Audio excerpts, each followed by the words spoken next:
J'ai vu Dogman de Matteo Garonne avec Marcello Fonte, l'histoire d'un toiletteur pour chien qui va se retrouver harcelé par une brute épaisse qui terrorise son quartier. Entre l'homme et le chien, il n'y a plus tellement de différence dans le film, c'est un peu la loi de la jungle et ça m'a fait penser à 4 autres films qui traitent un peu du même sujet.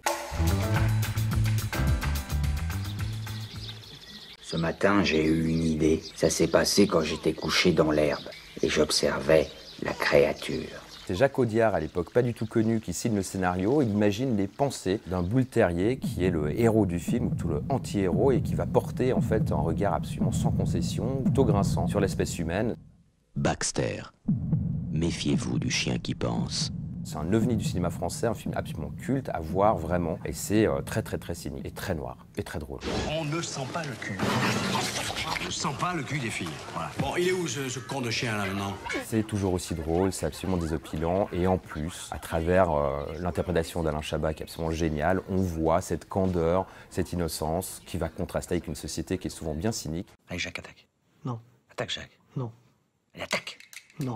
C'est Vincent Macken qui joue le personnage principal, un type complètement effacé, humilié par tout le monde. En fait, tout le monde le traite comme un chien, donc tant qu'à faire, il va en devenir un. Une sorte de tragicomédie plutôt pas mal du tout, qui rejoint en fait simplement la philosophie du cynisme, puisqu'en grec ancien, cynisme signifie chien. L'archipel japonais, dans 20 ans. Le nombre de chiens a atteint des proportions colossales. L'histoire de chiens qui sont mis au banc de la société, exilés sur une île où ils végètent parmi les déchets. Un lieu d'exil. L'île aux chiens. Vous remplacez simplement les chiens par les hommes et vous aurez évidemment une métaphore directe de nos sociétés.